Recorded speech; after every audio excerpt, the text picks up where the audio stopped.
वालेकुम dear students, आपको बड़ा आवाज आ रही है।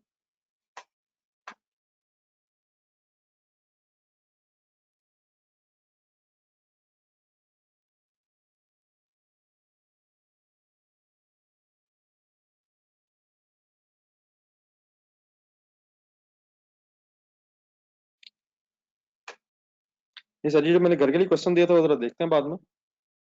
पहले जरा बस ट्राई किया उसे, डबल क्राउन।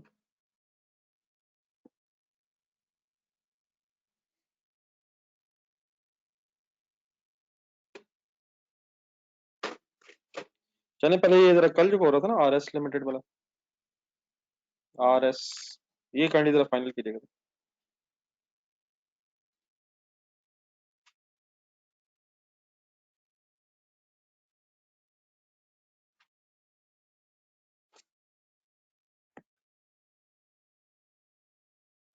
ये करनी जरा पहले इसको फाइनल करने की कोशिश कीजिएगा। एक नजर रिवाइज करने कहाँ तक पहुंचा था।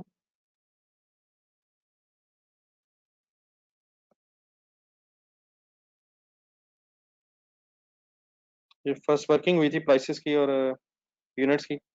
एक नजर रिवाइज कर लो।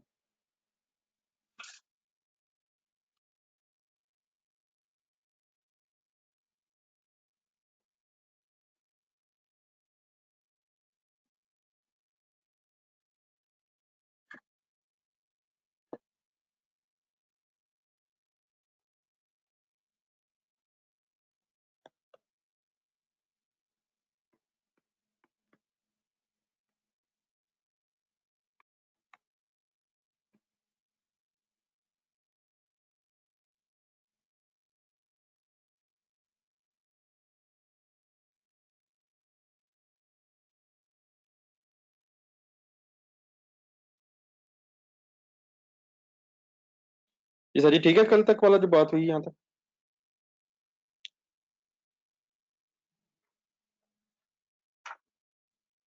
चलिए सर भाई, ये डाटा जरा गैदर करके जरा सेल फाइनल कर लें यार। ए के फाइनली यूनिट्स क्या बनेंगे? 4579 ढूंढने जरा। बी कॉर्पोरेट के 1240, बी अदर देन कॉर्पोरेट ढूंढने जरा figures 3744। B corporate, B other than corporate, और फाइनली फिर हमने एक वर्किंग ये की थी कि एक एक बस कितने बन सकेंगे, देन इनको रिस्पेक्टिव सेल प्राइस से मल्टीप्लाई कर लें। ढूंढने जरा sale prices. A will be sold at 500, B will be sold at corporate 680 and 800। तो ऊपर जो डाटा बस लिखा हो तो उसको इकट्ठा ही करना है फिलहाल।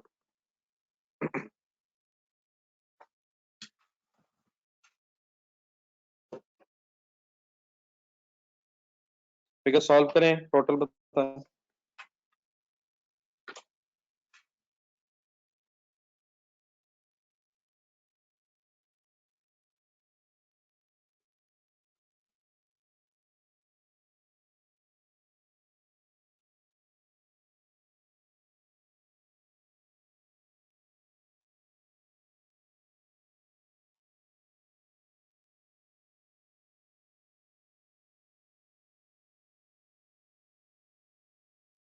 चेक कीजिएगा फिगर्स, ठीक है। मैं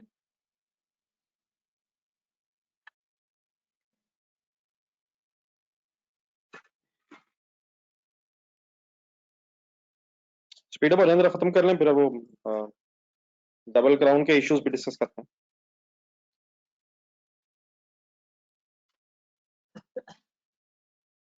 ओके सर। 6263 900 उठाएं फिगर, पहली फिगर लिखी।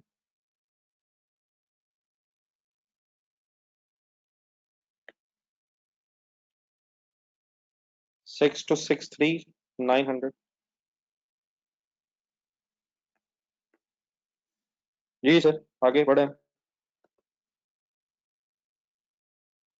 कॉस्ट ऑफ सेल्स,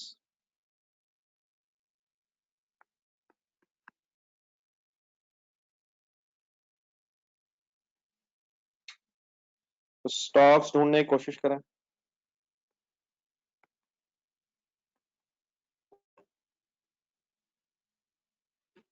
ना लिखा हो तो एब्जॉर्प्शन कॉस्टिंग है। कॉस्ट ऑफ गुड्स मैन्युफैक्चर्ड पे आ रहे हैं। Raw material.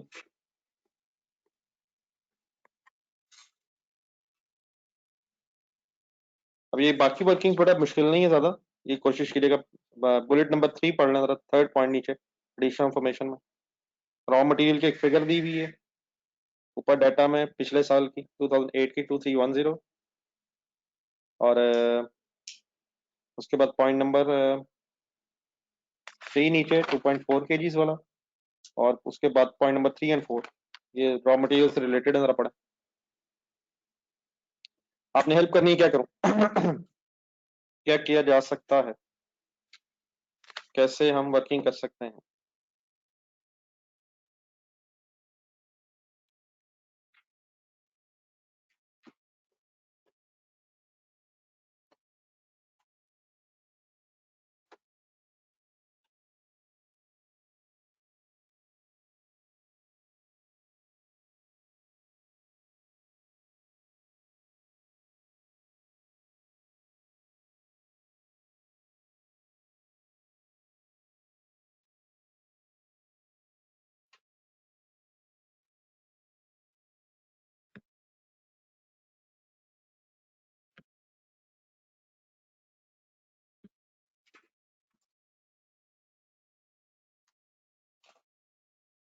जी सर।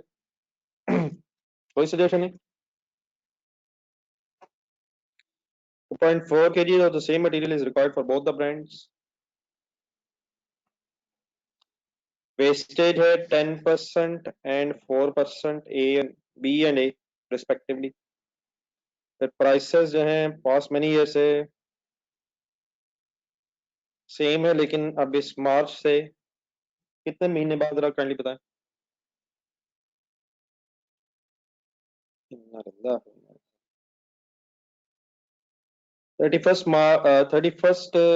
30th नवंबर बेटा हमारा ईयर एंड है। तो 3 महीने बाद मिस्टर मुजफ्फर ना करें यार, इस तरह की बातें तो कम से कम ना करें। 3 महीने बाद फिर प्राइसेस बदल जाएंगी। इट मीन्स अगर प्राइस पहले 100 थी तो वो 100 रहेगी दिसंबर जनवरी एंड फरवरी में, और फर्स्ट मार्च से फिर वो 110 अराउंड हो जाएगी। जी सर, ये वर्किंग करनी पड़नी, वो आपकी बात ठीक है। तो आए एक वर्किंग नंबर 2 की तरफ। सबसे पहले माय डियर, हमें रॉ मटेरियल कितना इस्तेमाल होगा उसकी वर्किंग करनी पड़ेगी। रॉ मटेरियल कंज्यूम्ड की वर्किंग करनी पड़ेगी। अगर किसी को टाइम मिला है उसके लिए, वो जो मैंने चंद एक क्वेश्चंस आपको कहे थे इस हवाले से, लॉसेस के हवाले से, तो देन तो इंशाल्लाह कोई इशू नहीं है, लेकिन अदरवाइज भी कोई इशू नहीं है वैसे। देखिए, हमने ए और बी के यूनिट्स बनाने कितने कितने हैं। 4, 5, 7, 9 यूनिट्स बनाने हैं, और 5, 1, 8, 4 यूनिट्स बनाने हैं। यकीनन कॉर्पोरेट वालों को हमने डिफरेंट प्राइस पे तो बेचना है, लेकिन बनाने में कोई डिफरेंस शायद नहीं बताया जा रहा। तो ये हमने यूनिट्स बनाने हैं। देन एक यूनिट को, चाहे वो ए का है या बी का है, रिक्वायर्ड है 2.4 kgs रिक्वायर्ड है। लेकिन हमें इस्तेमाल ज्यादा करना पड़ेगा। ठीक है। ऑल मटेरियल जो इस्तेमाल होता है, 10% of all material is wasted in the process. तो मेरा ख्याल है बेटा, लेट्स ट्राई कि अब आपको ये बात पता है। ये जो 2.4 है, एक एंगल से अगर हम देखें तो ये 90% ऑफ रिक्वायरमेंट है। 90% ऑफ, सॉरी, यूज्ड है। रिक्वायर्ड तो यही है। और 2.4 जो है उसमें वेस्टेज क्योंकि 4% है, it is 96% of the used material. बन जाएगी कुछ बात? कर लें इसे फाइनल या कुछ एक्सप्लेन फर्दर करें?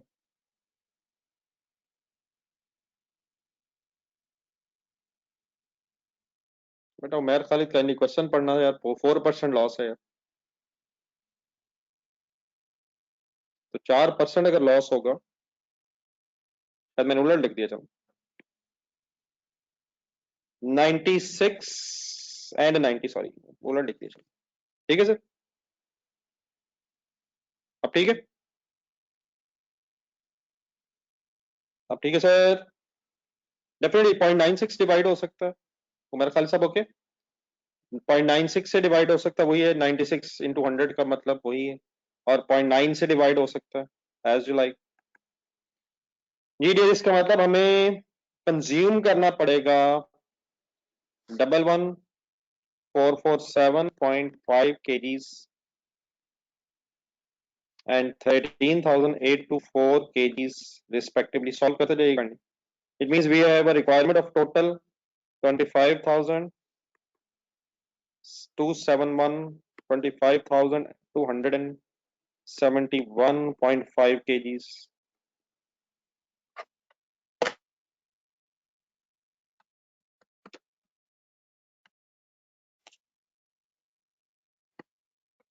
ठीक है, तो अप्रोक्सीमेटली ये kgs रिक्वायर्ड है टोटल, ताकि हम ए और बी को बना सकें। नेक्स्ट क्या चाहिए होगा, आप ये बताएं।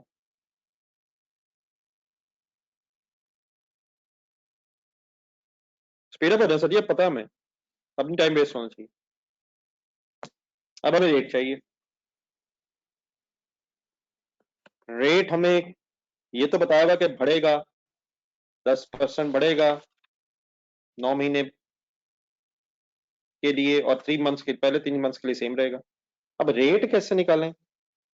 रेट के लिए शायद हमें कोई एग्जिस्टिंग वर्किंग करनी पड़नी, एग्जिस्टिंग रेट निकालना पड़ना। 2008 का रेट निकलेगा, रेट इन 2008 एग्जिस्टिंग क्या था, देन कुछ शायद में। ये आप सोच लें, आप काइंडली सॉल्व कर लें, मेरा ख्याल है ये कोई ऐसी बात नहीं है कि हम इस पे फर्दर कोई बहस करें। जी डी, उसके बाद हमारे पास ना एक रॉ मटेरियल गिवन है पिछले साल का। अगर हम पिछले साल की कंजम्पशन निकाल लें, पिछले साल का यूज्ड मटेरियल निकाल लें, तो शायद हम पिछले साल के, फिर ये जो अमाउंट है ये बनी होगी ना केजीज इन रेट, तो अगर हम पिछले साल की कोई कंजम्पशन निकाल लें तो रेट आ सकता है सर। बात समझ आती है यहाँ तक?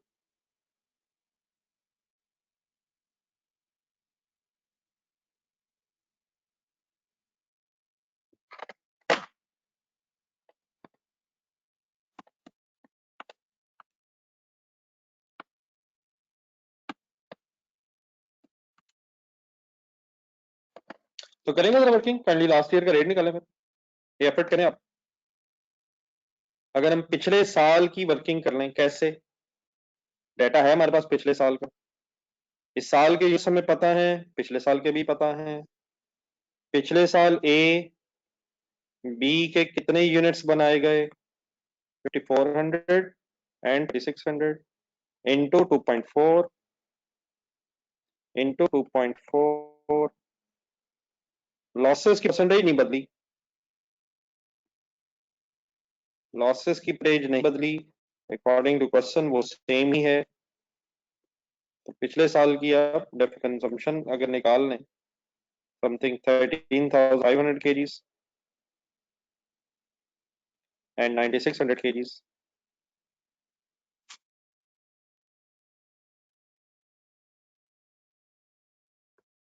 प्रीवियस ईयर का अगर रेट पता चल जाए तो फिर नेक्स्ट ईयर का, करंट ईयर का रेट पता निकाला जा सकता है बेस्ड ऑन के 10% उसने जब बढ़ना है। जी मतलब सब ठीक कह रहे हैं। तो प्राइस पर केजी,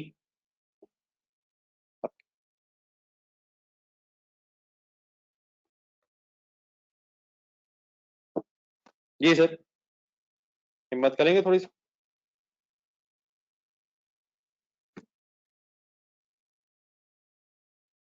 2310 दिया हुआ, consumed raw material of 2008 rupees, अगर हम उसे 23,100 kg से मल्टीप्लाई कर लें, बिल्कुल ठीक, सॉरी डिवाइड कर लें, what is 100 per KG is the rate. Then बेटा पॉइंट नंबर 4 प्लीज सही अप्लाई कर दें। 25 बहुत से वेज हो सकते हैं पॉसिबल, लेकिन make the thing very simple as much as we can. 25 हमारी कंजम्पशन है, 25271.5 पूरे साल की कंजम्पशन है, डिवाइड बाय 12 करेंगे, पर मंथ बन जाएगी, इंटू 3 करेंगे। अब 3 गिन लीजिएगा प्लीज, दिसंबर जनवरी फरवरी, बस मार्च से रेट बढ़ रहा है, तो इंटू 100 ही होगा। ठीक है, पुराना रेट, तो उसके बाद फिर प्लस हो जाएगा, बाकी आपकी चॉइस, आप कैसे से एक्सप्लेन करना चाहें फर्दर। फिर जो बाकी 9 मंथ्स की कंजम्पशन है, डिवाइड बाय 12 पर मंथ बना के, इंटू 9 इंटू 100 इंटू 1.1,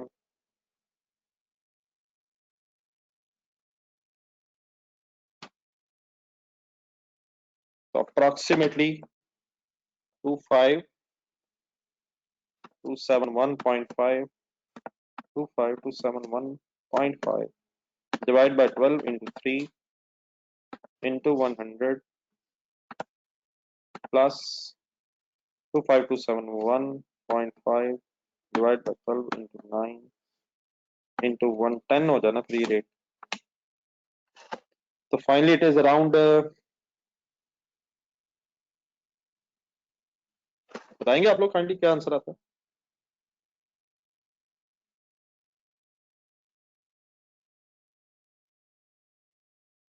ये बादल तरीका तो समझ आ गया ना, डिवाइड बाय 12 से क्या हो रहा है पर मंथ, इंटू 3 क्या है, इंटू 9 क्या है।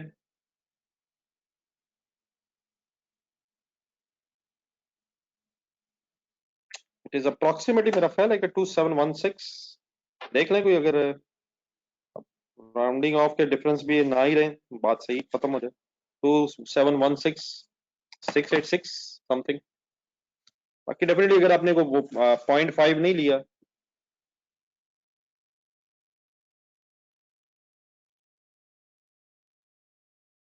ये मोहम्मद शाह साहब 6 महीने बता दें कैसे गिन रहे हैं हम सर, अभी तक यही मसला नहीं रिजॉल्व हो रहा है यार हमारा।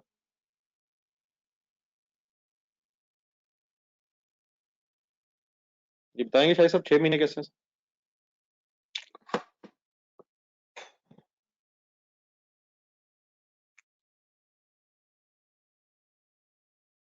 जी सर, ये रॉ मटेरियल कंज्यूम्ड लिखे सर। जी सर, 30 नवंबर ईयर एंड है सर, यकीन माने हम भी यही पढ़ा। कब से प्राइस बढ़नी।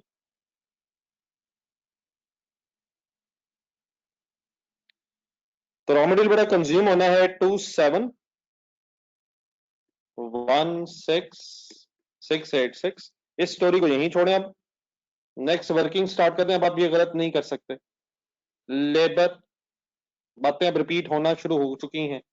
लेबर से रिलेटेड जल्दी से पढ़ें, पॉइंट नंबर जस्ट 5। मेरा ख्याल है बाद में तो ओवरहेड्स की बहस है, स्पीड अप हो जाएगा। लेबर की अमाउंट्स बताए, और शायद साहब प्लीज फाइनल कर लें सर। 30 नवंबर ईयर एंड है, तो गिने तो सही बाद में कितने महीने बनते हैं मार्च तक।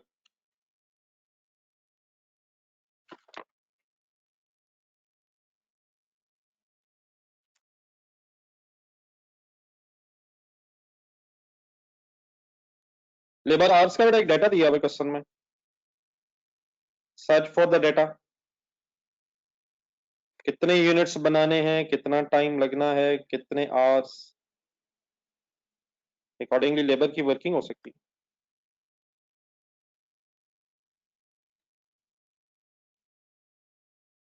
लेबर कॉस्ट, लेबर आवर्स,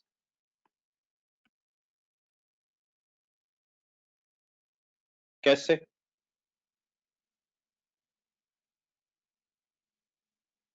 4579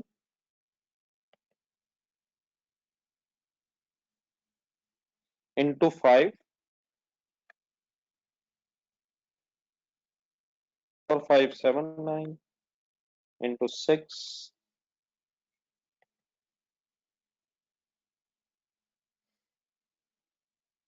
तो 4579 into 5, 22,085 hours required. And sorry 5184 into 6, 5184 हैं बी के, तो ये बन जाएंगे 31,000, 104,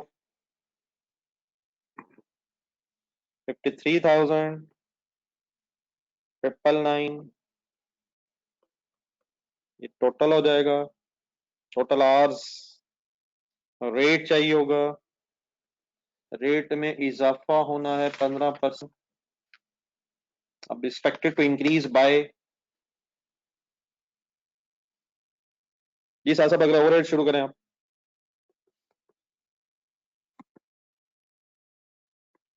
एग्जिस्टिंग रेट ऑफ 2008 कैसे निकल सकता है? एग्जिस्टिंग आवर्स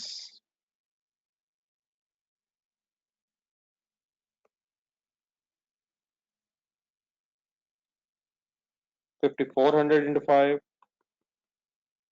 बराबर लिख के कीजिएगा, वाइंड अप सही था। 3600 इंटू 6, 2700, 27,000। 36,000 इंटू 6 हो जाएगा 21,600।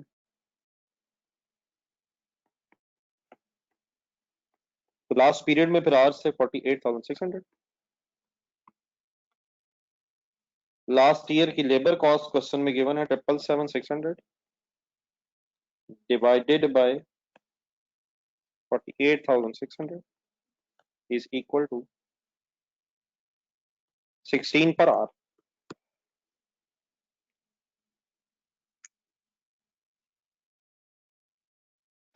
और फाइनली बड़ा इसमें क्योंकि उसने मंथ्स का जिक्र नहीं किया तो 53,999 इंटू 16 इंटू 1.15 993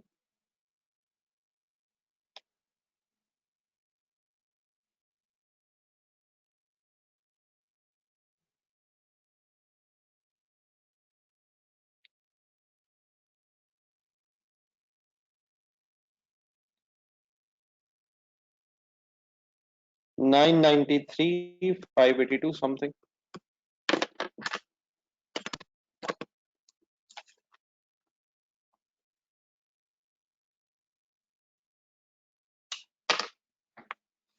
डन सर।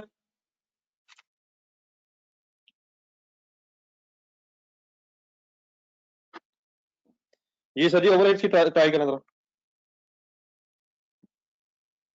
993 582 993 582 लिख लें। ओवरहेड्स की try.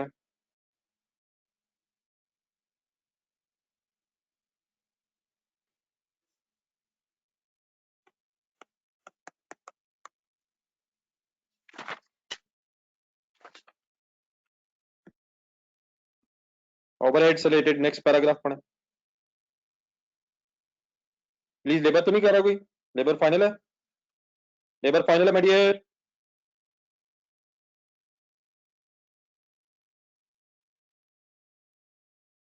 40% of the production overheads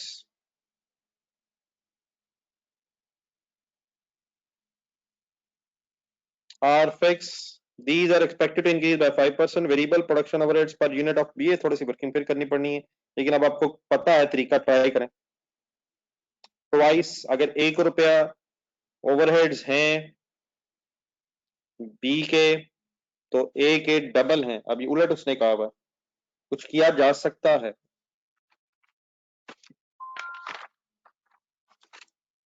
ये शायद तकरीबन वैसे ही है जैसे सेल्स की वर्किंग थी।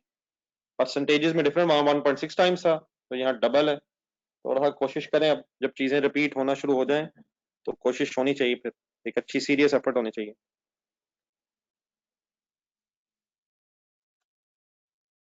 जी ठीक है सर, मेरा ख्याल है क्वेश्चन बना सकते हैं आपको। डबल है।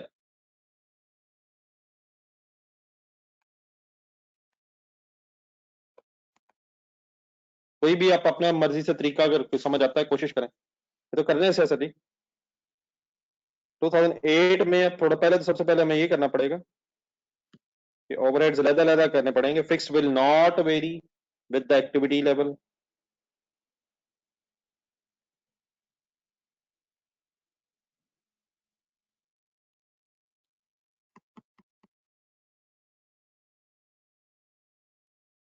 Fixed overheads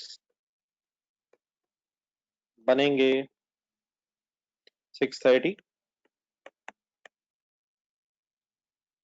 into 40%,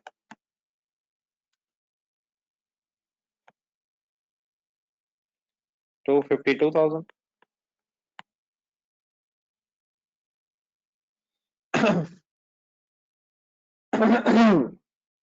Then variable overheads existing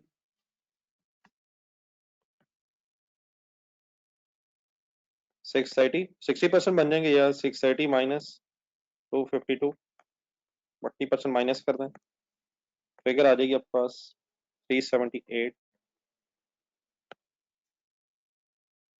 अब फिक्स ओवरहेड्स डेफिनेटली वो इन्फ्लेशन से बढ़ेंगे, लेकिन सबसे पहले वेरिएबल ओवरहेड्स की अगर एक वर्किंग फाइनल कर लें, ये कोई इक्वेशन बनाएंगे जरा खुद से.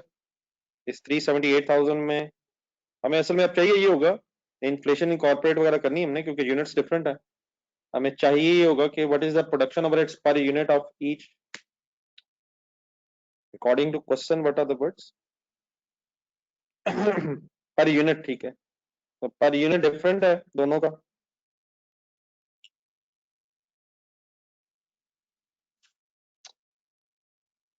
मसलन लेट्स अज्यूम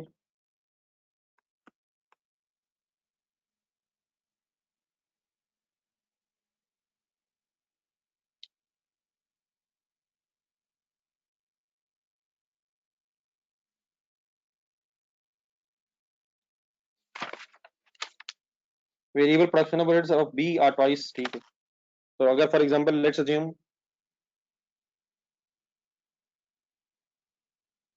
सर जी वो तो रेट में ही करनी है ना, पहले आपको पता तो होना चाहिए कि पुराना कितना है.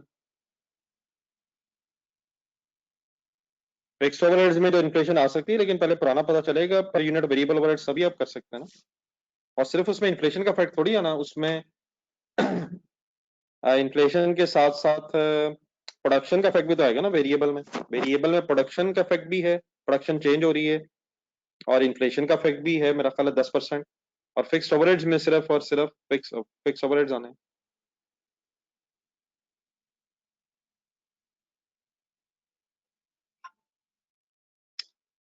अब्दुल्ला मुझे लग रहा है कि आपने ये 22,000 वगैरह क्या निकाला.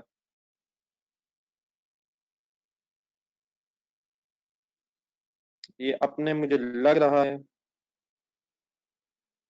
आर्स ले लिए. अब आर्स नहीं कह रहा, वो आर्ली रेट नहीं है वेरिएबल ओवरहेड्स का, और वैसे भी आपने मेरा ख्याल है गलत उठा लिए है. तो आर्स की बेस पे तो रेट बता ही नहीं रहा, वो तो पर यूनिट बता रहे रेट. पर यूनिट प्राइस है, आर्स की बेस पे तो नहीं रेट. वेरिएबल ओवरहेड्स का रेट पर यूनिट बताया जा रहा है. और नंबर टू, मेरा ख्याल है आपने आर्स भी करंट उठा लिए. आप वर्किंग पिछले साल में कर रहे हैं, अगर आपको ये करना भी था तो आपको ये पिछले साल के आर्स लेने चाहिए थे. लेकिन रेट वैसे भी पर आर बेस पे है ही नहीं. Per are it does not twice, per unit is twice. तो दो मिस्टेक्स है, कंडी ठीक कीजिएगा जरा. ठीक है ठीक है, माफिया करें आप लोग, बाकी ठीक है. 54 है, 100x हो जाएगा, और 3600 पिछले साल का 2x हो जाएगा, डबल है. अब्दुल्ला फाइनल है प्लीज.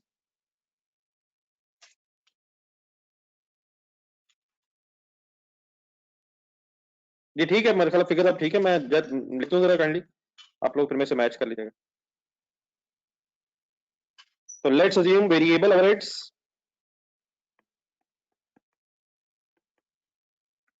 पर unit of A is x. तो x 5400x लास्ट ईयर के units plus 3600 into 2x double X 2x is equal to x 78,000. ये 378,000 ऐसे बना होगा. तो फाइनली हम अगर सॉल्व करें तो x निकल आएगा, आई होप कि आप ये तो वर्किंग कर लेंगे ना यार. x निकल आएगा 30 per unit. x means variable overhead पर यूनिट ऑफ a.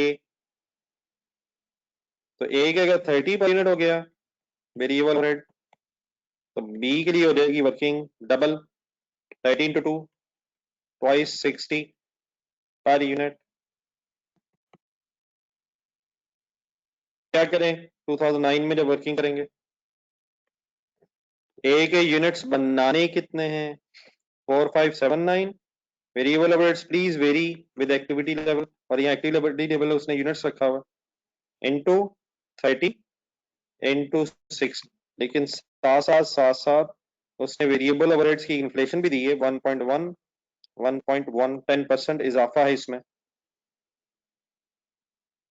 तो कंफ्यूजन है तो प्लीज बताइएगा। अब ये चीजें सही तरह वाइंडिंग अप की तरफ जानी चाहिए।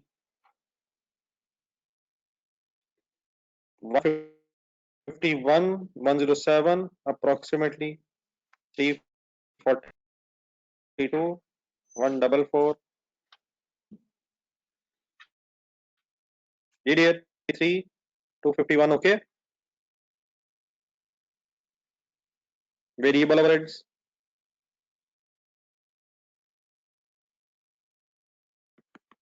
और fixed overheads will not change because of the activity level, लेकिन उसकी एक इन्फ्लेशन अलग से गिवन है 252,000 into 1.05। this figure becomes 2,64,600।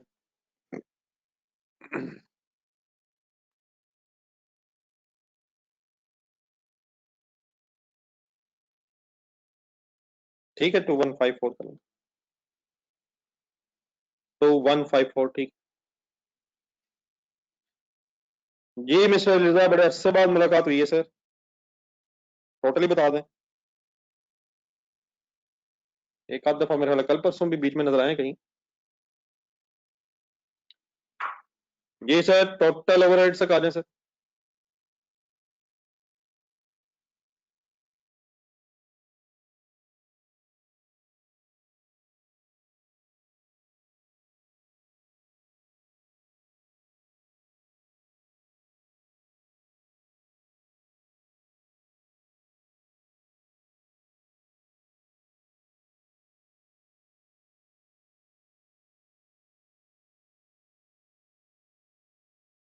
Seven fifty seven 757 851। जी my dear without wasting any time wind this up.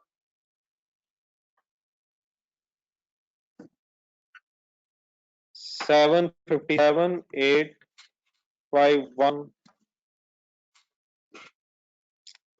Total कर दें मैन्युफैक्चरिंग कॉस्ट, यही फिर कॉस्ट ऑफ सेल्स बन जाएगी।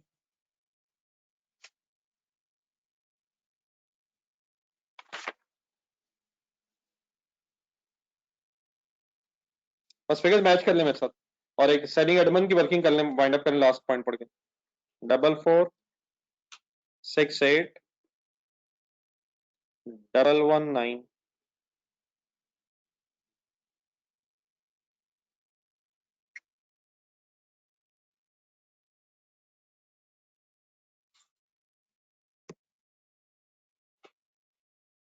4468 119। और यही बड़ा जो manufacturing cost opening closing stocks ना होने की वजह से फिर 4468 119 ही कॉस्ट सेल हुई, और फिर फाइनली ग्रॉस प्रॉफिट आ गया 1795781। सेलिंग एंड एडमिन एक्सपेंसेस की तरफ अगर आ जाए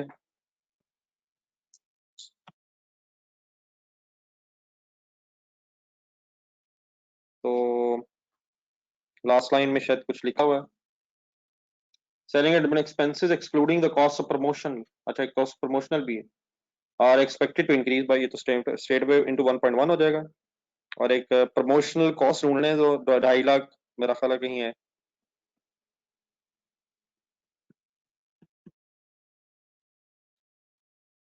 मिलेगा कहीं 2.5 लाख, वो जो बी को सेल बढ़ाने के लिए को खर्चा करना था।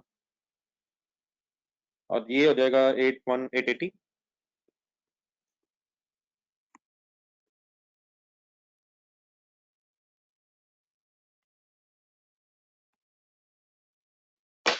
सॉरी नेट प्रॉफिट तक आ जाए।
जी सर जी, प्रॉफिट बना हमारा फाइनली। आप लोग बता रहे हैं 665,781। ठीक है सर, कोई कंफ्यूजन तो नहीं इसमें?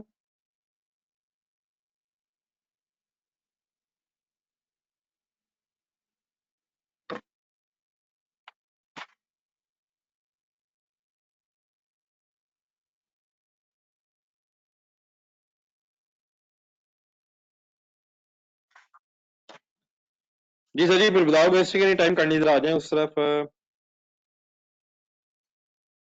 जरा डबल क्राउन निकाल लीजिएगा। पहली तो बात ये है, मेरा ख्याल है कि आई हैव टू ज़्यूम कि आपने टाइम निकाला है यार।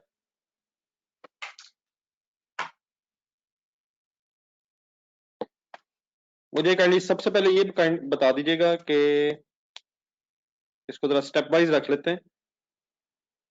इसका मैं आंसर आपके सामने रखता हूँ। मुझे जरा अगर फिगर वाइज बता दें मुझे क्या क्या एक्सप्लेन करना, तो मुझे जरा आसानी रहेगी।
नहीं, मुझे जरा काइंडली सबसे पहले ये बता दीजिएगा, ये जो इनिशियली इसका पार्ट ए है,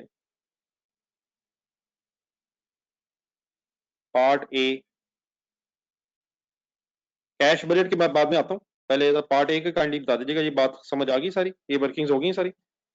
इसमें आपने लॉसेस वगैरह प्लीज फाइनल किए हैं, वो जो लॉसेस पे बड़ी काफी बहस हुई है, नॉर्मल अब नॉर्मल लॉसेस पे प्लीज, का माविया के अलावा किसी ने नहीं किया यार।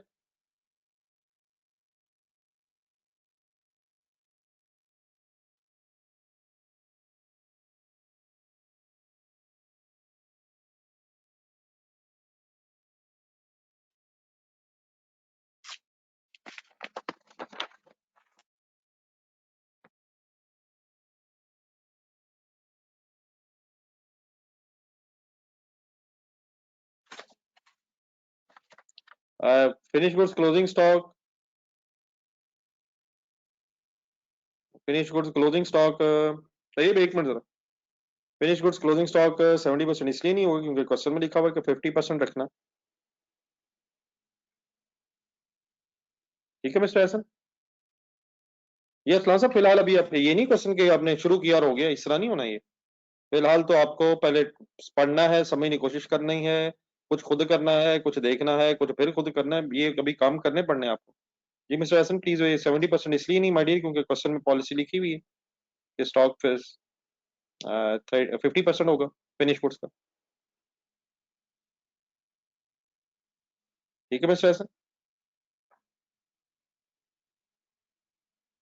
हाँ जी तैयब जी, इसमें वर्किंग का कोई इशू नहीं है, ये आप जिस मर्जी तरीके से सॉल्व करें, that way out to solve this figure is not at all important. ठीक है तैयब एंड मिस्टर असलान। जी मिस्टर हसन, लेजर बना सकते हैं लेकिन बाद में एग्जामिनर के लिए स्टेटमेंट बनानी है। आप अपनी अगर वर्किंग करना चाहें लेजर फॉर्म में तो मुझे इस पर एतराज नहीं है, लेकिन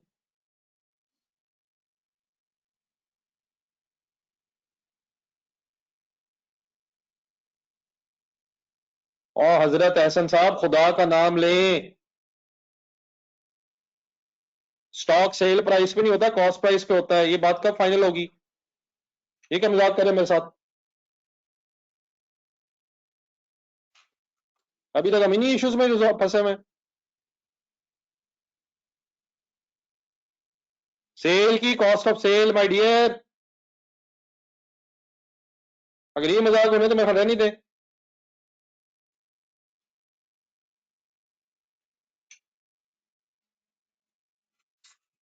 ये अली काइंडली स्पेसिफिकली बताइएगा माय डियर, मैं तो बार बार पूछ रहा हूं कौन सी वेजेस। अगर इन वेजेस की बात कर रहे हैं तो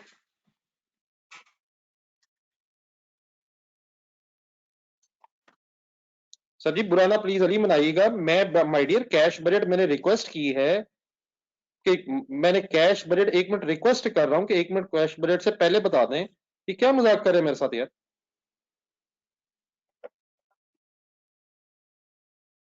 जी सर जी, पार्ट ए में कोई कंफ्यूजन तो नहीं वाइंड अप करूं मैं, आगे चलो फिर मैं पार्ट ए।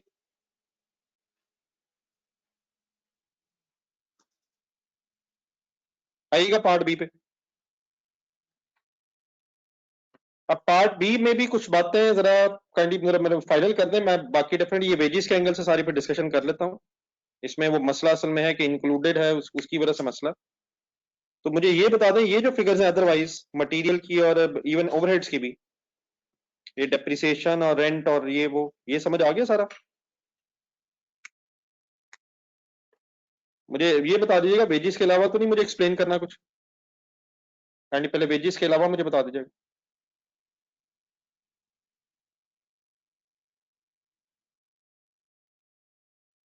आपकी खामोशी कुछ ज्यादा है जिससे मुझे खतरा शदीद वही महसूस हो रहा है जो खुदा ना खासा हकीकत ना हो।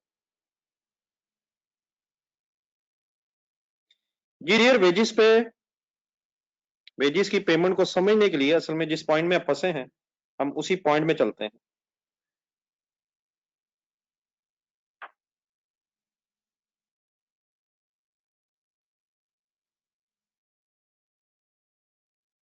तब आएगा जरा मैं कोशिश करूंगा कि डिटेल में आपके साथ डिस्कस करूं। तो पॉइंट नंबर 6 की शायद बहस है। सो सर जी लिखा है direct wages include, direct wages include DCL company's contribution at 5% of the direct wages towards canteen expenses. An equal amount is deducted from employees' wages, and then direct wages are paid in the on the last day of the each month. Wages तो जिस महीने की उसी महीने में पे हो जाती हैं, लेकिन both contributions are paid to canteen contractor in the following month. मसलन फॉलोइंग मंथ का मतलब हो जाएगा कि अगर मई में है तो जून में, मई की कंटीन कंट्रीब्यूशन है तो जून में, और जून की है तो जुलाई में। हमने 12 वर्किंग करनी थी जून की, लेकिन बात समझनी पड़नी है। ये जो डी कंट्रीब्यूशन है एम्प्लॉयर की और एम्प्लॉय की, ये थोड़ा सा कॉन्सेप्ट उससे मिलता जुलता है जो प्रोविडेंट फंड वगैरह में होता है। प्रोविडेंट फंड में क्या होता है कि एम्प्लॉय के पैसे भी, फॉर एग्जांपल अगर 5% प्रोविडेंट फंड है तो 5% एम्प्लॉय की सैलरी से कटेंगे, और बाकी उतनी अमाउंट 5% जो है वो फिर एम्प्लॉयर भी कंट्रीब्यूट करता है। वो जो टोटल पैसे होते हैं वो फिर एम्प्लॉय की कंट्रीब्यूशन प्रोविडेंट फंड में जाती है और उसमें फिर वो डिपॉजिट होती रहती है, और eight the and time of retirement या टर्मिनेशन जब भी वो एम्प्लॉय छोड़ के जाता है तो फिर एम्प्लॉय एम्प्लॉयर दोनों कंट्रीब्यूशन से लमसम पे की जाती हैं। ये जो मैंने चंद वर्ड्स बोले हैं इनका आइडिया है आप लोगों को? अगर इन्हीं का नहीं है तो मैं फिर पहले इन्हीं को फर्दर एक्सप्लेन कर दूं जरा। अब डेफिनेटली यहाँ प्रोविडेंट फंड नहीं है, यहाँ कोई कंट्रीब्यूशन का चक्कर उसने डाल दिया। लेकिन बहरहाल अगर इसकी कुछ एंट्रीज आपको होपफुली वहां भी डिस्कस हुई होंगी, लेकिन एक दफा मैं जरा दोबारा ट्राई कर रहा हूँ। हाइपोथेटिकल फिगर्स की बेस पे परसेंटेजेस के एंगल से 5%। देखिए फर्स्ट करेंगे एक एम्प्लॉय की सैलरी, अब 5% समझाने के लिए 5/100, 100 रुपए है। तो उसको कैश जाएगा। अब मैंने कैश इसलिए लिखा है, अकॉर्डिंग टू क्वेश्चन लिखा मैंने कि जिस महीने का कैश है उसी महीने जाएगा। लेकिन जो 5 है वो जिस महीने का है उस महीने में पे नहीं होगा, तो वो पेएबल होगा। तो ये हो गया जो वो पैसे जो एम्प्लॉय के डिडक्ट हुए हैं, एम्प्लॉय की सैलरी में से डिडक्ट हुए हैं, ये वो हैं। अब इक्वल अमाउंट जो एम्प्लॉयर कंट्रीब्यूट कर रहा है देखिए एम्प्लॉय भी 5 कंट्रीब्यूट करेगा, जो वक्ती तौर पे पेएबल बनेगा, पेएबल टू कॉन्ट्रैक्टर, क्योंकि दोनों पैसे बोथ कंट्रीब्यूशंस फिर फॉलोइंग मंथ में पे होने हैं। अब सर ये जो 5 एम्प्लॉय वाला है वो तो एम्प्लॉय की सैलरी में से कटा है, लेकिन जो एम्प्लॉयर वाला 5 है, ये 5 भी एम्प्लॉयर का एक्सपेंस है एम्प्लॉय के लिए। देयरफॉर उसको कोई भी नाम दिया जा सकता है, लेकिन at the end of the day ये भी employ related expense of the employer है, तो इसे भी सैलरी एक्सपेंस ही लिखा जाता है। तो पहले तो ये बता दें, देखिए एम्प्लॉयर ने 100 भी देना है, उस 100 में से 100 सैलरी डिफाइंड है, इमीडिएटली 95 देना है, और बाकी उसके ब्याह पे उसका 5 कैंटीन वाले को दे देना है, लेकिन इक्वल अमाउंट उसने फिर देनी है एज अ कंट्रीब्यूशन। तो वो 5 भी उसका एक्सपेंस है, और क्यों हो रहा है? एम्प्लॉय की वजह से हो रहा है, वो भी फिर सैलरी एक्सपेंस ही कहलाता है। यहां तक ठीक है?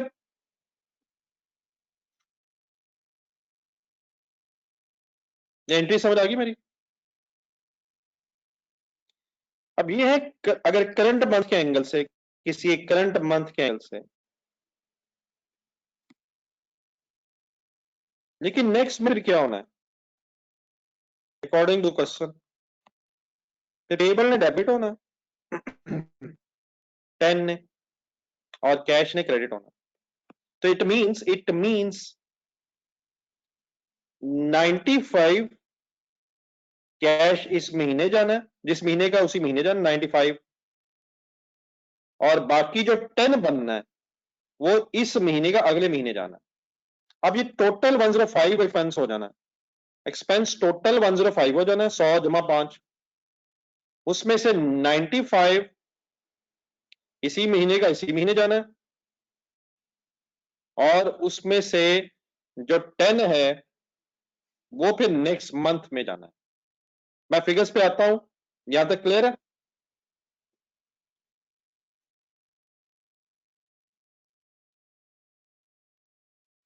यहां तक मेरी बात समझ आ गई है? अब एक सेकंड आप आंसर छोड़ दें, ये अपने पास है, बल्कि अपना आंसर निकालें पार्ट ए का। जोन का जोन का मुझे वेज एक्सपेंस बताएं, जोन का वेज एक्सपेंस बताएं। ये परसेंटेज दी हुई थी, प्रपोर्शन दिया था 3/10, तो 11.25 है, ये जून की वेजेस हैं। मिल गया सबको 11.25?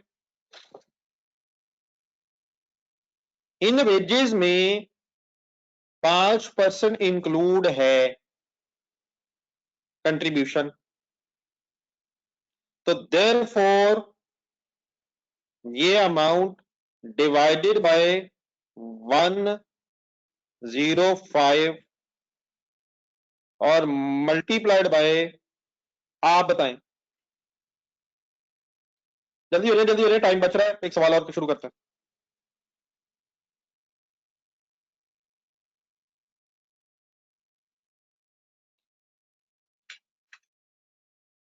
पेमेंट निकाल रहा हूं, पेमेंट निकाल रहा हूं, पेमेंट निकाल रहा हूं, गुलरेज साहब ये क्या किए? क्यों सर, क्यों इन चक्रों में पड़ रहे हैं हम? मिस्टर वकास, क्यों 100 करके 95 करें? हम स्टेट में वो क्यों ना करें जो होना चाहिए? तो ये 5 से क्या आएगा यार? 5 से तो कंट्रीब्यूशन आएगी, उसका क्या करना है? हमने तो पेमेंट निकालनी है, जिस महीने की वेजेस हैं, वेजेस की पेमेंट तो 95% होनी है। मिस्टर तैयब, मिस्टर गुलरेज, जो मंथली वेजेस हैं, wages are paid on the last day of each month, जिस महीने की वेजेस है उसी महीने में एंड में पे हो जानी है, तो इंटू 95 कर पास जून की वेजेस की पेमेंट आ जाएगी, जून की वेजेस की पेमेंट आ जाएगी। क्या आंसर आ जाएगा? ये 10.18 आएगी।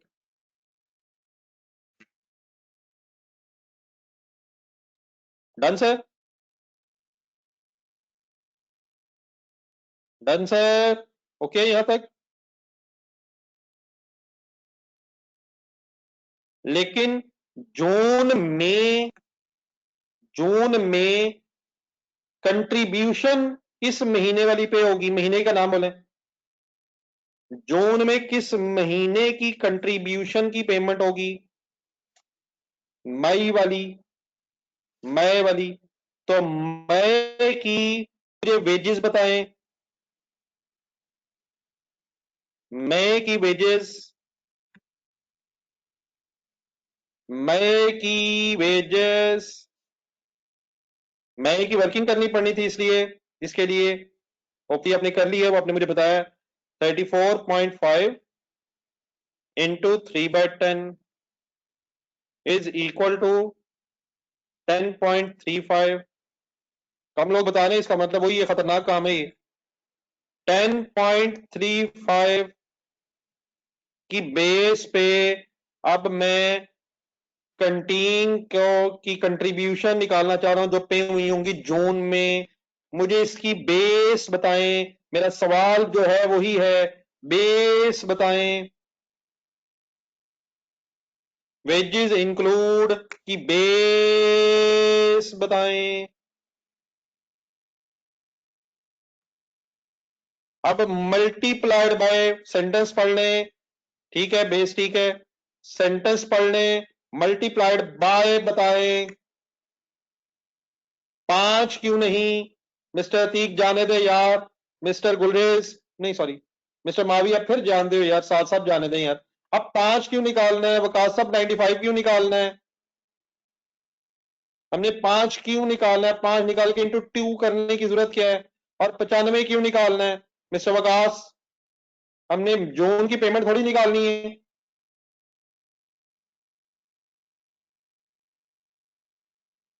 और सर जी 5 की पेमेंट नहीं होनी, सवाल भी पढ़ना है वकास साहब। बोथ कंट्रीब्यूशन पे होनी है। इंटू 10। और 5 कंट्रीब्यूशन नहीं है, 5,005 मिस्टर अतीक। 5,002 डबल कंट्रीब्यूशन दोनों होनी है। अतीक साहब, अतीक साहब, बोथ कंट्रीब्यूशन माय डियर। 10 इकट्ठा पे होना है। अतीक साहब, वकास साहब, साहब साहब बस करें यार। ओके, डन है सर। जी मिस्टर साहब। और डबल पेमेंट होनी सवाल में लिखा हुआ है मिस्टर गुलरेज। डबल क्यों? बोथ कंट्रीब्यूशन सवाल में लिखा हुआ है। डबल क्यों sir? Please my dear Gulrez, what's going on? Sir जी ये तीसरा होके भी बनता है, जाती है यार ये क्वेश्चन। कभी 5 मुझे जवाब आया आपकी तरफ से, फिर 95 आया, फिर मैंने 10 कहा तो मुझे आ गया डबल क्यों। ये का मजाक है यार। ओके गुलरेज, एक दफा तीसरे होके जाइए।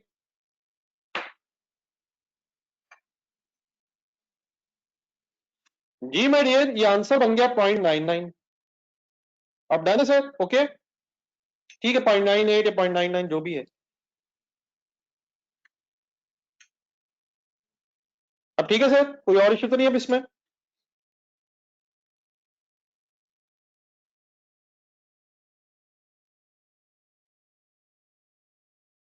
अच्छा सर, इसके आंसर में जाइएगा जरा।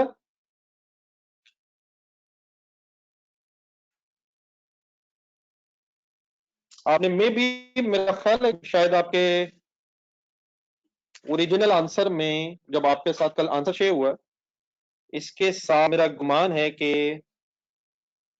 एक सर, शायद अगर नहीं डिस्कशन तो मैं देख लेता हूं, वैसे मेरा ख्याल होगी एक इसमें अजम्पशन चेंज हुई कि अज्यूमिंग 5% लॉसेस, बल्कि मेरा ख्याल है कोई, मेरा ख्याल अदरवाइज सुनी 5% loss is normal rather than normal, कुछ इस तरह की बहस भी थी उसमें। अगर फर्ज करें नॉर्मल की जगह अब नॉर्मल लॉस होता, फर्क तो पड़ता है क्योंकि अब नॉर्मल लॉस का फिर कॉस्ट एलोकेट होती है। ये है डिस्कशन इसकी, किसी की नजर पड़ी है इस पर? मेरा ख्याल है थी इसकी भी। प्लीज बता दीजिएगा यार, किसी को नहीं टाइम मिला इससे आगे। ये माविया कह रहा है। नहीं, नॉर्मल तो आपने ज्यूम करना है सर। अतीक साहब कह रहे हैं लेक्चर पूरा नहीं है, बाकी सारे कह रहे हैं, और कुछ लोग बताना ही नहीं चाह रहे हैं, वो सबसे बेस्ट है। अरसलान साहब मैंने कब कहा कि आपने नॉर्मल अज्यूम नहीं करना था? ये अतीक साहब बच्चों से पूछ के देख लेते हैं सर। जी सर जी, कितने लेक्चर्स कल शो हो रहे थे, 2 या 3?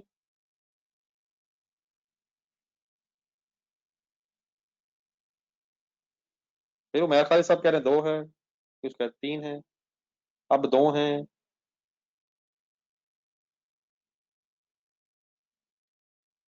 पहले 3 थे।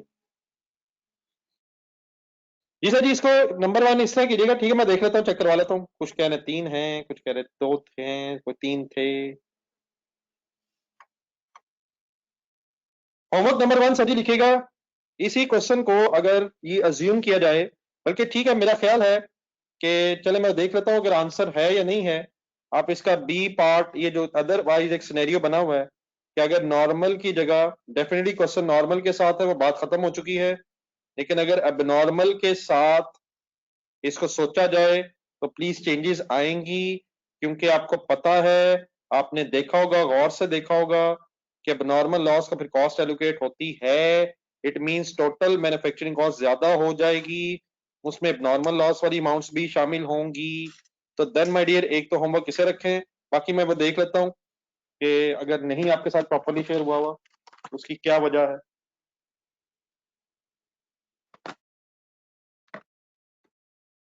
ठीक है, तो होमवर्क नंबर 1 ठीक है।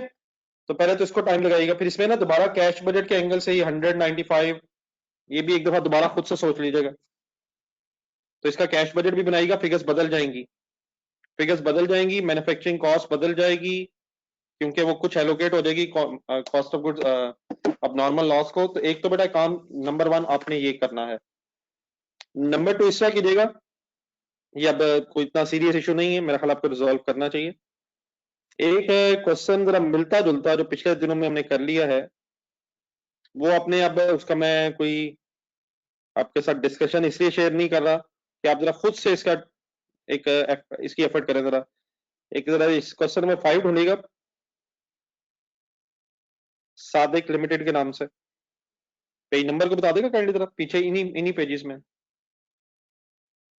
Question number 5।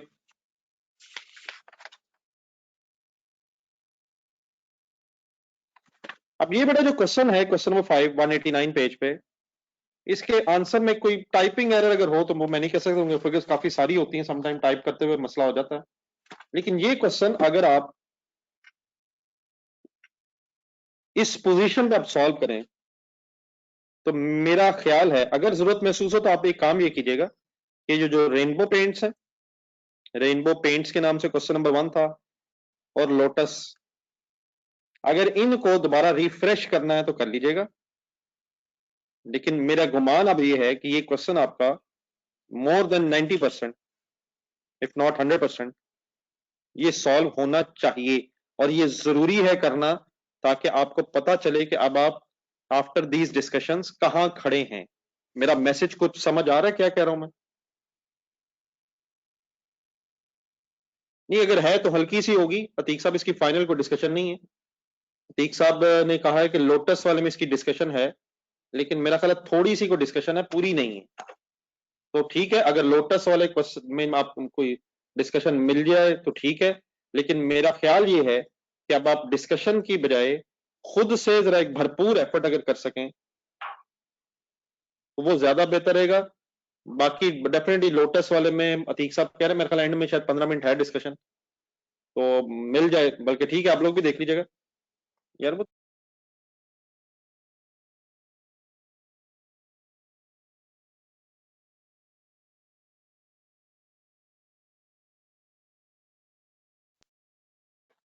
ठीक है सर, तो ये क्वेश्चन हो गया। तो काइंडली घर के लिए अब दो तो काम क्या हो गया, नंबर एक डबल क्राउन का सेकंड सिनेरियो,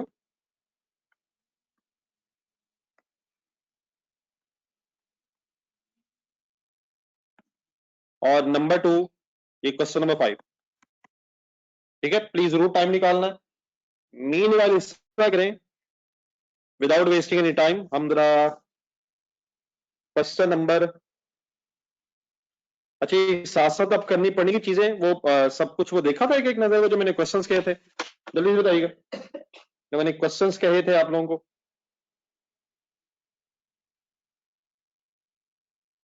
बीच बीच में कल मैंने अमेरिकनो थोड़ा सा कहा मैंने, और लॉसेस के एंगल से एक एक नजर देखा उन लोगों उन सवालों को भी। नहीं सर, बाइनरी वगैरह तो बड़ा पुराना हो गया मिस्टर माविया। मैंने कल आपको कई सवाल टॉय टॉय डिजिटल, इनको मैंने एक एक नजर, सॉर्ड, इनको लॉसेस के एंगल से एक एक नजर कहा। बेटा एक एक नजर काइंडली इनको इन एंगल से कि लॉसेस के एंगल से इकट्ठा देखे ना। फिर मैंने अमेरिकानो कहा, ये अटेम्प्ट मैं नहीं कह रहा, मैंने नहीं कहा कि आपने अटेम्प्ट क्यों नहीं किया। आई एम जस्ट सेइंग कि आपने वो रेलिवेंट पोर्शन देखे दोबारा। अमेरिकनो भी था एक, मैंने सीवीपी में क्वेश्चन नंबर 5 समथिंग का था। पर ये मजबूरी है करने की मत। कल के बाद फिर मैंने आज के बाद शायद आपको दोबारा प्रोसेस कॉस्टिंग की तरफ मैंने ले जाना है, तो सॉरी प्रोसेस कॉस्टिंग नहीं, शायद वेरिएंस की तरफ जरा लेके जाना है। कुछ चीजें जरा वो भी फाइनल रिफ्रेश करनी है जरा। तो अगर किसी का रह गया है उन क्वेश्चंस को जरूर एक नजर इस एंगल से देखें, तो घंटा निकालें, इन एंगल से देखें कि ये जो बातें हो रही हैं वो पीछे भी वही हो चुकी हैं, ताकि जरा आपको रिफ्रेश हो जाए चीजें और हम फिर आगे बढ़ सकें। उसके बाद फिर अब शायद वेरिएंस की तरफ हमें जाना है। एक आध सवाल मैंने वेरिएंस कैसा देना है जिससे जरा वेरिएंस काफी सारा दोबारा रिवाइज हो जाएगा। ठीक है,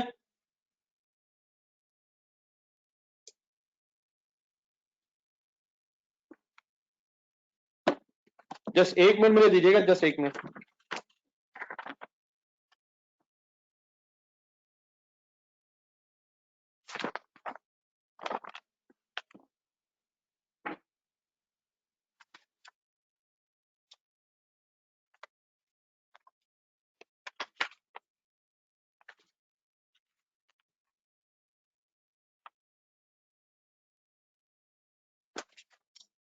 क्वेश्चन नंबर 6 की बजाय स्टेट में जरा एक मिनट पहले क्वेश्चन नंबर 6 मेरा ख्याल है कि चले हम करने से पहले जरा एक मिनट क्वेश्चन नंबर 7 पे पहले जाइएगा। फैल्कन 6 देखता हूँ, शायद आप खुद करने की पोजीशन में आ जाए।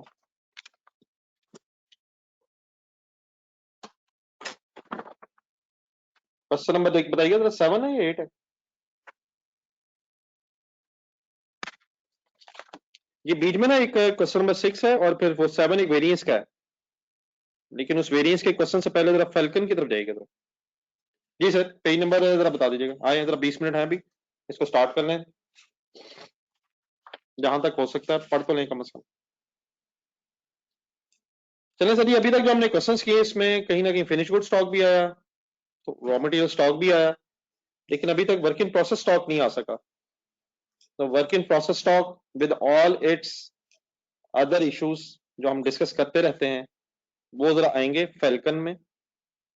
तो आपसे रिक्वेस्ट है जरा क्वेश्चन नंबर 8 की रिक्वायरमेंट की तरफ आ जाए।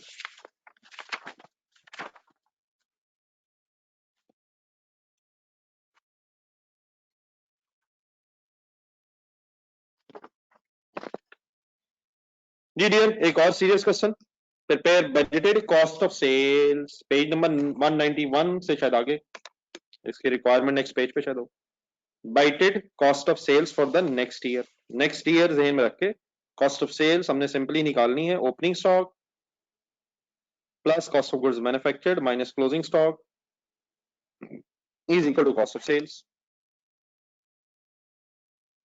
आइएगा क्वेश्चन पढ़ना शुरू करें, पेन रख लें हाथ में। Falcon Private Limited is in the process of preparing its annual budget for the next year. The available information is as follows. Budgeted and actual production and sale for the current year.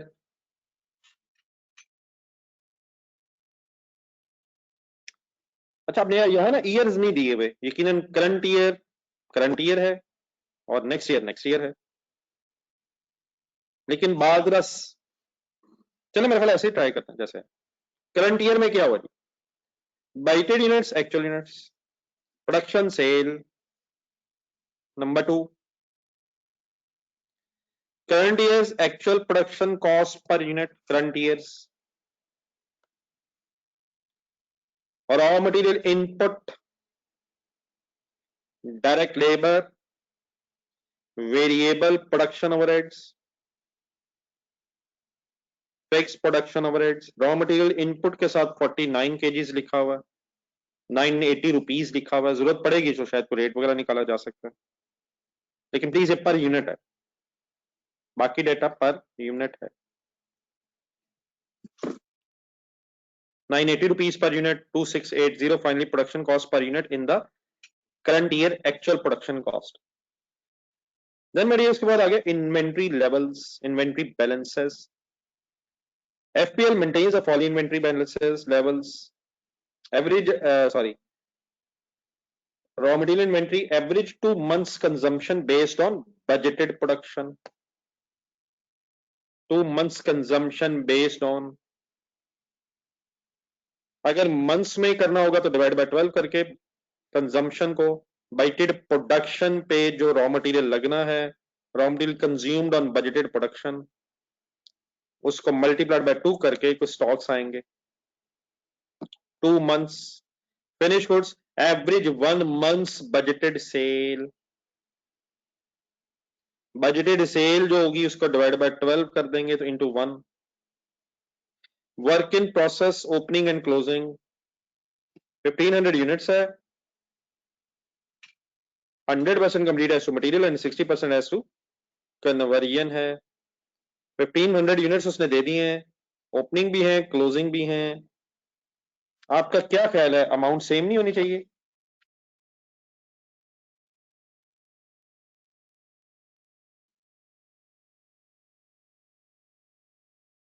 अगर 1500 unit opening भी है और closing भी है, 100% material है, 60% conversion है, तो amount same नहीं होनी चाहिए? ये अमाउंट सेम होनी चाहिए, लेकिन अगर इन्फ्लेशन होगी तो इन्फ्लेशन की वजह से डिफरेंट होनी चाहिए बस। इन्फ्लेशन ना हो तो शायद सेम होनी चाहिए।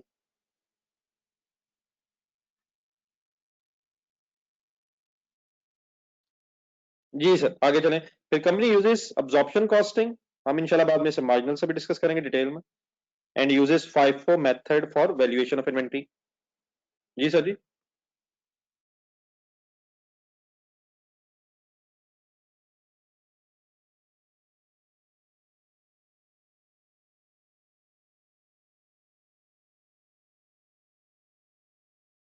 जी सर जी, अब्जॉर्प्शन कॉस्टिंग और FIFO,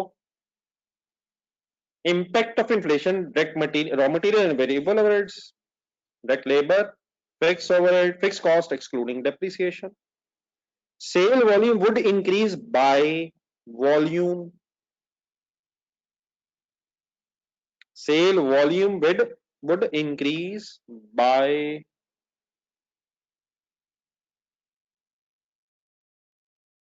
number 6, balancing and modernization of the plant would be carried out at a cost of 20 million, which would number 1 increase depreciation from, अब बेटा उसकी इन्फ्लेशन तो कोई नहीं डेप्रिसिएशन की, लेकिन कोई मॉडर्नाइज करवाने की वजह से कॉस्ट 20 मिलियन जो होगी उसकी वजह से फिर डेप्रिसिएशन में इजाफा हो जाएगा।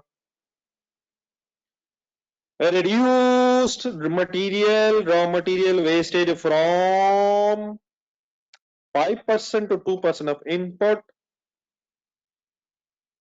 जी डियर, सब कुछ छोड़ दें, मुझे बस ये बता दें what will be the material consumed per unit in the next period। Calculator पकड़े, मुझे फाइनल आंसर चाहिए। अब ना कह दीजिएगा कि आपने रिवाइज नहीं किया हुआ डिजिटल टॉय सॉर्ड लेदर। मुझे रुपीज नहीं, सॉरी मैंने इधर एरो गलत तरफ बना दिया। मुझे रुपीज नहीं, मुझे क्वांटिटी पर यूनिट चाहिए। फ्रॉम टू,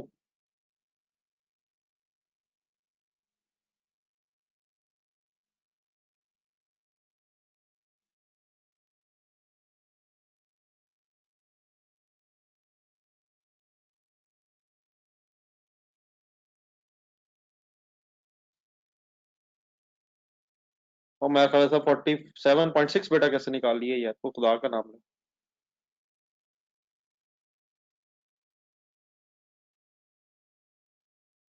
जी बेटा बका साहब, फिर जादू शुरू हो गया। जी तैयब साहब, वही इश्यूज हैं, फिर वही इश्यूज हैं। आपने को मैंने फाइनल कहा, मैं ये तैयब ये फाइनल नहीं है। ठीक है चले ठीक है। नहीं अब्दुल्ला साहब ये बताने की जरूरत नहीं है, ऐसा ना आपने फिर जुल्म किए।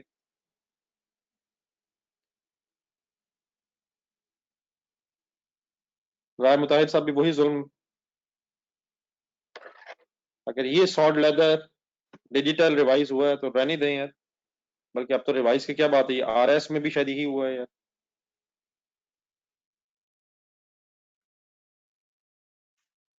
जी सर जी, 49 is input sir, end of input, input is 100। तो revise situation was, sorry original situation was. उमर खाली ये का मजाक कर रहा है। इस मजाक को रहने दें सर। अगर वेस्टेज कम होने से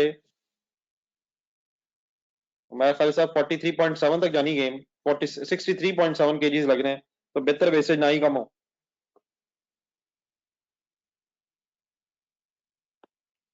जी सर जी, 49 डिवाइड बाई 100 इंटू 95। मतलब इसका ये था कि असल में रिक्वायर्ड था 46.55, रिक्वायर्ड था। अतीक साहब रहने दे। रिवाइज सिचुएशन ये है कि विदाउट लॉस, अगर तो लॉस ना होता एज इन डिजिटल, अगर तो लॉस ना होता तो फिर तो यही इनपुट होती। लेकिन लॉस अभी भी मौजूद है 2%। लेकिन अब ये रिवाइज सिचुएशन में 98.46, अब 2% अब रिवाइज सिचुएशन में। तो 46.55 divide by 98 into 100 is equal to 47.5। ठीक है सर, 47.5 ठीक है मिस्टर मैफल, मिस्टर अतीक। जी हसन साहब आपकी चॉइस है सर। अब ये तो डेफिनेटली गलतियां एक ही दफा हो रही, बार बार बार बार वही गलतियां हो रही। जी मिस्टर उमर खालिद। और सर जी वॉल्यूम इंक्रीज, और पर यूनिट तो ये है ना यार, मैंने क्या पूछा है, मुझे क्या जवाब दिया जा रहा है।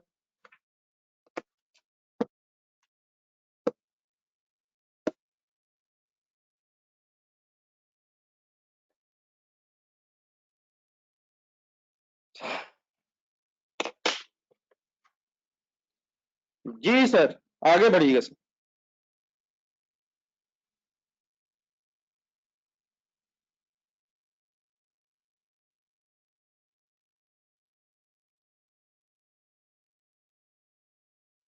Last one sir, increase the labour efficiency by. जी लेबर एफिशिएंसी कहां से आ गई? अब तो मेरा ख्याल है कि 107 आवर्स लगेंगे यार। प्लीज सही बता दीजिएगा यार, बस कर दें बातें, बस कर दें इस तरह की बातें। इंक्रीज लेबर एफिशिएंसी बाय 93% हो जाएगा। अगर लेबर आवर्स पता चले तो 93% रह जाएंगे। जी सर जी, अब हमें निकालनी है, 10 मिनट हमारे पास है, हम शायद एक आध इंशाल्लाह वर्किंग करने की पोजीशन में। ठीक है सर, वो छोड़ दें, फर्स्ट पेज छोड़ दें। Cost of goods sold means cost of sales के लिए नेक्स्ट ईयर की। आए वर्किंग नंबर 1 की तरफ। हमें सबसे पहले क्या चाहिए होगा? हमें सबसे पहले, अब देखिए यकीनन इसमें रॉ मटेरियल आना, मटेरियल लेबर ओवरहेड्स आने, वर्क इन प्रोसेस आना है। लेकिन सबसे पहले बेटा आपका क्या ख्याल है, क्या ढूंढेंगे तो क्या मिलेगा आगे? बताएं सबसे पहले आप क्या चाहिए। Look at the data. देखिए इसमें स्टार्टिंग पॉइंट बता दें, may be sometime starting point से ही बात आगे बढ़ना शुरू हो जाती है। सबसे पहले, और बेटा प्लीज सेल्स की, चले ठीक है सेल्स, ठीक है बताएं जी सेल्स। ठीक है जी सेल्स। वैसे सेल की अमाउंट हमें चाहिए नहीं, हमें कॉस्ट ऑफ गुड सोल्ड करना। नहीं वो ठीक है अब्दुल्ला शरीफ साहब, बच्चों ने ठीक कहा है मेरा ख्याल। स्टॉक भी चाहिए हमें, वो प्रोडक्शन के लिए चाहिए। एक सेल वॉल्यूम इंक्रीज है, लेकिन हमें सेल्स बनाना तो नहीं है, लेकिन डिसाइड ये करना है कि सेल वॉल्यूम से प्रोडक्शन में इफेक्ट तो नहीं आएगा। फिर प्रोडक्शन तक पहुंचने के लिए हमें स्टॉक्स की जरूरत होगी। ठीक है मिस्टर अब्दुल्ला।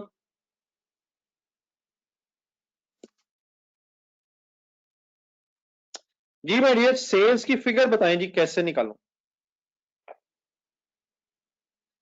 10% इजाफा होना है, बताएं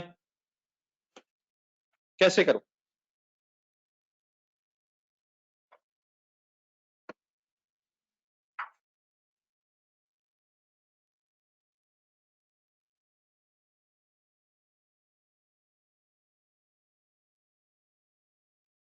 जी आई नीड योर आंसर्स।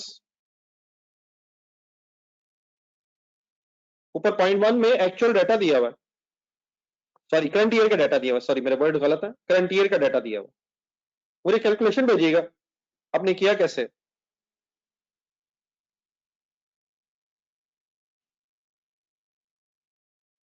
नहीं बताना चाह रहे, मेजोरिटी का आंसर है मुझे, हमने नहीं बताना।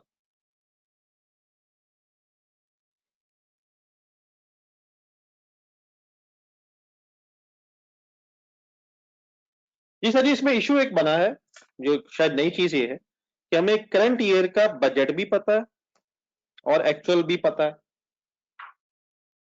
जी सुभान अल्लाह राज मुताहिर साहब, बेहतरीन बात कर गए हैं। हमें बेटा उसने बजट भी बनाया, करंट ईयर का बताया है, एक्चुअल भी बताया है करंट ईयर का।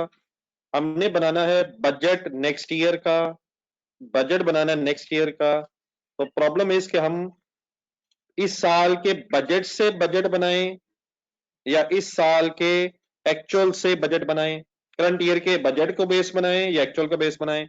यही अब मिस्टेक, यही आप इस वक्त कर रहे हैं, कुछ हजरात ये कर रहे हैं, कुछ एक कर रहे हैं। तो हमें इस वक्त प्रोडक्शन को तो नहीं देखना, पहले हमें सेल्स का डिसीजन लेना है। अब बेटा हमें अगर एक दो क्वेश्चन जरा देख लें, जिन क्वेश्चन को हम सॉल्व कर रहे हैं, अगर अगर क्वेश्चन नंबर वन से देखना शुरू करें कि हमें दिया क्या होता था और हम कर क्या रहे होते थे, तो एक दफा क्विक रिवीजन कीजिएगा जरा। पहला पैराग्राफ पढ़ें। Rainbow lights rainbow paint sorry limited is in the process of preparing its budget for the year ending. The following data has been extracted from the profit and loss account for the year ended 29। हमने इसी budget तो हमने अगले साल का बनाना था, क्या ये एक्चुअल था, ये बजटेड था, पिछले साल का डाटा ये बताया नहीं हुआ था। तो हम ऑब्वियसली इसी के बेस पे कर सकते हैं, और शायद बेहतर फिर यही है कि हम यही समझे कि ये इस साल का डाटा है, वो जो भी है, क्योंकि मसला नहीं है इसलिए हमने कुछ भी नहीं किया। देन उसके बाद आगे पढ़े second question. The following information has been extracted from the projected financial statements of. अब ये प्रोजेक्टेड डेफिनेटली मींस बजटेड है, 2016 की बजटेड फिगर्स की बेस पे था। और हमसे क्या रिक्वायर्ड है, हम भी नेक्स्ट ईयर का बजट बनाएं फॉर द नेक्स्ट ईयर। 2016 का बजटेड डाटा था, हमने उसकी बेस, उसी को बेस उठाया, मतलब हमारे पास था ही बजटेड। ये ठीक है मेरे words, projected. Question number two में बजटेड दिया हुआ है,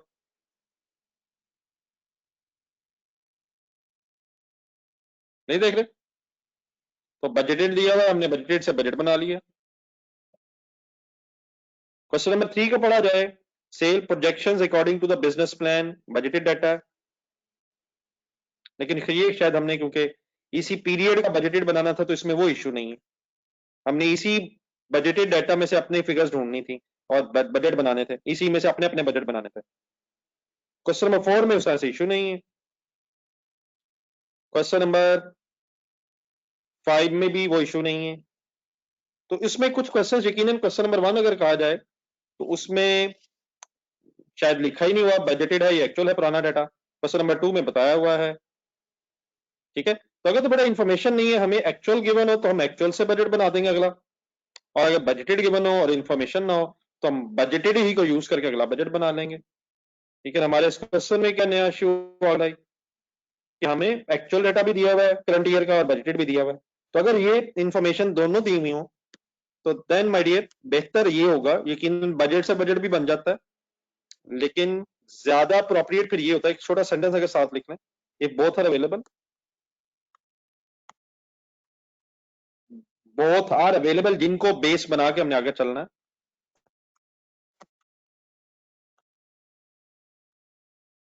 देन मेरी जो हो गया है एक्चुअल को फिर बेस बनाया जाता है, तो बोथ अवेलेबल देन यूज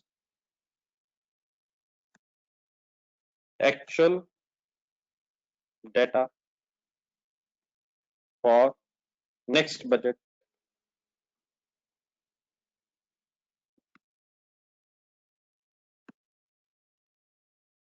यकीनन इंफॉर्मेशन ना हो फिर तो हम जो बजट था करंट ईयर का उसको आगे बढ़ा लेते।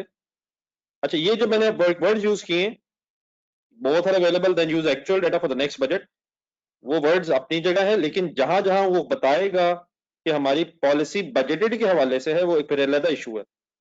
मैं मीन्स से पॉइंट नंबर 3 में जो स्टॉक पॉलिसीज बता रहा है, स्टॉक पॉलिसीज में खुद से वो डिफाइन कर रहा है कि स्टॉक्स कैसे रखे जा रहे हैं। यहां डिफाइंड है स्टॉक्स रखे कैसे जा रहे हैं, वो बजट की बेस पर रखे जा रहे हैं। ठीक है, मेरे वर्ड्स क्लियर है, दोनों अवेलेबल हैं।